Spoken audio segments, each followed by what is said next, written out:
салом дӯстони қанд. имрӯз аз евразиёфати толибон барои дипломатҳои хориҷӣ паради ҳарбӣ дар хоруғ пас аз таҳдидҳо аз он тарафи ому зориву таваллои блогери тоҷикистонӣ бо талаби депортатсияш аз Русия, картошкабуз ё бузкартошка дар фестивали маҳсулоти кишоварзӣ ва ҳалокати муаллифи карикатураи ҳазрати Муҳаммад дуруди худо бар ӯ дар пайи як садамаи нақлиётӣ мегӯем.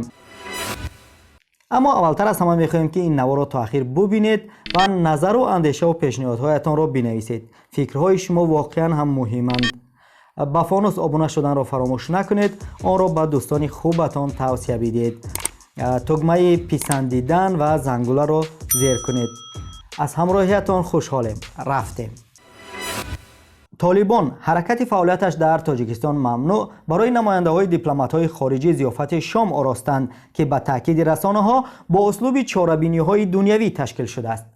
дар аксҳое ки забиҳулло муҷоҳид намояндаи толибон дар твиттераш нашр кардааст, дар ин ба қавли евразиёфат сафири Русия Дмитрий Жирнов, раҳбарони намояндагиҳои дипломатии Покистону Узбекистон Мансур Аҳмадхон ва Ёдгорхоҷа Шодмонов ва даҳо шиму кастумпӯши галстуктарангро дидан мумкин аст. шояд толибон фикр карданд ки агар мизро бо усули аврупоӣ биёроянд, тамоми ҷаҳон бовар мекунад ки толибон тағйир ёфтанд ва саросима барои ба расмият шинохтанашон навбатпоӣ мекунанд. аммо воқеиятҳо нишон медиҳанд ки на танҳо бо евразиёфатҳо, балки бо чарху фалаксавориву киштисаворӣ дар боғу фароғатгоҳҳо ва давидану париданҳо дар толорҳои варзишӣ низ намешавад назари ҷомеаи ҷаҳониро иваз кард. ба рӯи занону духтарон бастани дабистону корхонаҳо дар масари он ба дор овехтани одамон ва аз манзилҳояшон бурда латукуб кардани сокинони осоишта аз воқеиятҳоеанд, ки онро на ба евразиёфат пӯшонида мешавад ва на ба галстукҳои таранг. шиками сери Дмитрий Жирнову Мансур Аҳмадхону Ёдгорхоҷа Шодмонов ҳам наметавонад фазои фақру нодорӣ ва бечорагии ҳазорон мардуми афғонро нодида нишон бидиҳад. таъсири зиёфатҳост ё сиёсатҳо, ки ҳамсояҳои мо дар Осиёи марказӣ яке пайи дигари ба дастбӯсӣ ба мулоқоти толибон мераванд. ба ҷамъи кишварҳое ки ин шараф дар нохунак насибашон гардид, Туркманистону Узбекистон ва Қирғизистон, ахиран Қазоқистон ҳам замъ шуд. вазорати корҳои хориҷаи Қазоқистон дар сомонаи расмияш хабар дод, сафири кишвараш дар Кобул Алимхон Есенгелиев бо иҷрокунандаи вазифаи вазири корҳои хориҷаи Афғонистон Амирхон Муттақӣ дидор кардаву масъалаи расонидани кӯмакҳои ғизоӣ ва дигар ёриҳои башариро баррасӣ кардааст. аммо асли мавзӯъ танҳо кӯмакҳои башарӣ ба мардуми бечораи Афғонистонӣ аст ё қадаме барои ҳамвор кардани заминаи эътирофи толибон? Ответ странный. Не знаю. дар ин миён танҳо намояндаи дипломатии Тоҷикистон ба ҳузури толибон нарафтанд. гузашта аз ин Эмомалӣ Раҳмон раиси ҷумҳурии кишвар аснои суханронӣ дар мубоҳисаҳои умумии иҷлосаи Маҷмаи умумии Созмони Милали Муттаҳид таъкид кард: ба сари қудрат омадани ҳаракати толибон, ки дар феҳристи гурӯҳҳои террористии шӯрои амнияти Созмони Милали Муттаҳид қарор дорад, раванди беилҳам мураккаби геосиёсии минтақаро боз ҳам печида кардааст. аз сӯи ҳаракати толибон иҷро нагардидани ваъдаҳои қаблияшон оид ба ташкили ҳукумати фарогири ҳамашумул бо иштироки васеъи нерӯҳои сиёсиву қавмии Афғонистон боиси нигаронии ҷиддӣ гардидааст. баъди чанд рӯзи ин суханронӣ Абдусалом Ҳанафӣ, муовини дуввуми раиси ҳукумати толибон, гуфт аз Тоҷикистон мехоҳанд ба корҳои дохилии Афғонистон мудохила накунад. ӯ дар як суҳбат ба телевизиони Алҷазира изҳор дошт: мудохилаи ҳамсояҳо дар корҳои дохилии дигарон ба манфиати ҳеҷ кас нест. ҳар кор паёмад хоҳад дошт. беҳтар аст ки ҳар кас аз пайи танзими хонаи худ бошад. ин дар ҳолест ки Эмомалӣ Раҳмон дар суханрониаш таъкид намуд ба умури дохилии Афғонистон мудохила намекунанд. мо ба корҳои дохилии Афғонистон дахолат намекунем, вале бар ин боварем ки барои ҳалли муносиби мушкилоти сиёсиву амниятии кишвари ҳамсоя бояд ҳукумати фарогире тавассути интихобот ва иродаи мардуми ин кишвар бо иштироки намояндагони ҳама гурӯҳҳои сиёсӣ و اقلیت‌های ملی و قومی تشکیل کرده شود. در پس منظر این همه بیگم مگوهای لفظی، طالبان از مستقر نمودن نیروهای مرگطلب خود در مرز با تاجیکستان خبر دادند و پرزیدنت تاجیکستان در شرق کشور یکباره در 2 پرد حربی اشتراک کرد. 27 سپتامبر در گذشت نظامی در ناحیه درواز و بعد 3 روز در پرد حربی در شهر خاروخ. رسلان بابیوف معروف به روسیک 04 یک بلاگر تاجیکستانی مقیم روسیه از کردش نه 4 بلکه میلیون بار پشیمان شد. او در صفحه اینستاگرام خود چند عکس گذاشت که برایش دردسرساز گردید.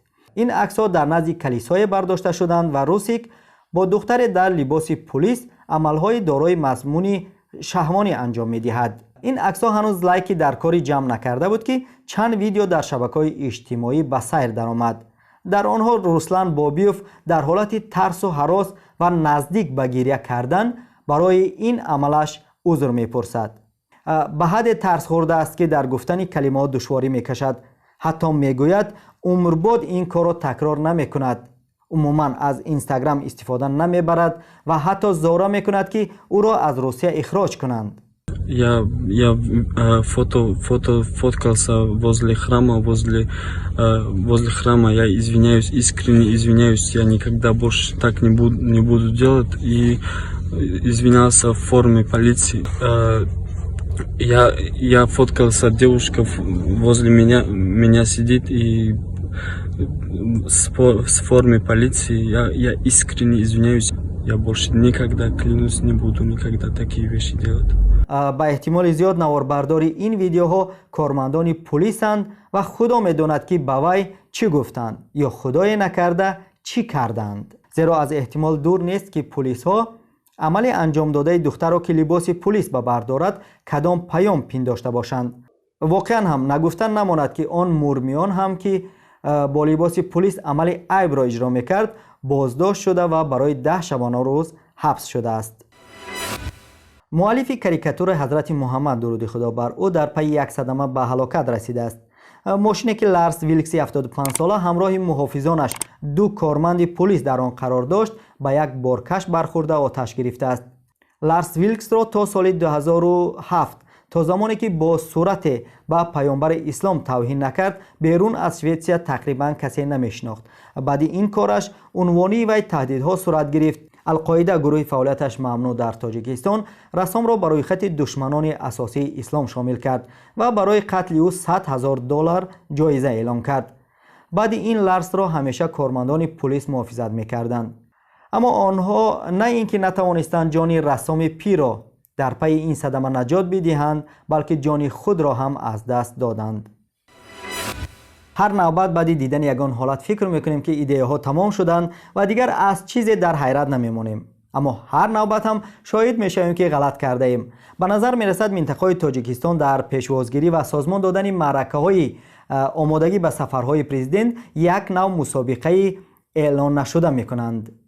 هر منطقه یا ناحیه تلاش میکند ایده هایش جالبتر و رنگینتر باشند.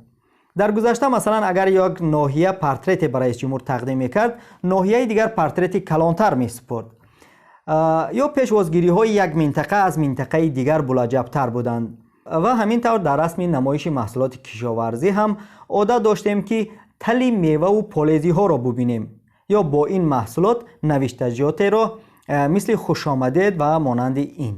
اما در فستیوال جمهوری اصل و نمایش محصولات کشاورزی که ناحیه درواز میزبانش بود سازمان دهندگان ایده نو یافتند. آنجا تنبور و دفی از میوه ها ساخته شده زود به چشم میخورد. اما بوز یا گوسفند کارتاشکگی که پایه‌اش از بایمجان درست شده بود همه را به یک نول زد. تنها جایی که خوردن باب نیست شاخهایش هستند. و یک خبر دیگری مربوط به سفر رئیس جمهور که در خاطرها باقی ماند صحبت یک زن 65 ساله از ناحیه درواز با پرزیدنت امام علی رحمان بود. فاطمه سلیمانова با لهجه شیرین سر زبانها قرار گرفت. پارنده شنوی رفتم دیمش گفتم که اینجا ساختی پریزی بعد یک ایتالی ما یک ژورنالیست میپرسه که ای خالای کن میگم ای درواز میگه که شنوی را خیلی میگم در شنوی میگه در پاریس هم زخشیرشی است این هزار رحمت ما دروازیا امی خدمتات فقط امی را تگردونده نتونیم حالا چات کنیم تا رسد میگیم که بعد همگی چند روز خبر رسید که این زن چقچقی از حکومت ناحیه 2 گاو جوشا تحفه گرفته است. طور رسانه‌ها می‌نویسند خاله فاطمه بیش از 100 کتاب مطالعه کرده است و اشتراکچی آزمون فروغ صبح دانایی بوده. از مرحله ناحیوی آزمون گذشته به مرحله ولایتی راه یافته است. حالا معلوم نیست که در این آزمون تا کجا موفق می شود، اما با صاحب شدن به 2 گاو جوشا دقیق شد که از آزمون صحبت نزد پرزیدنت به خوبی گذشته است. اکنون منطقه‌های دیگر که از این به بعد میزبان پرزیدنت می شوند باید نه تنها در فکر آرایشات فرق کننده میوه و سبزیجات باشند، بلکه خاله‌های را پیدا کنند که با لهجه و سخنرانی‌ها از خاله فاطمه پیش قدم باشند. خبرهای این هفته تمام. نظر و پیشنهاد و ایرادهایتان را بنویسید. خیر، موفق باشید.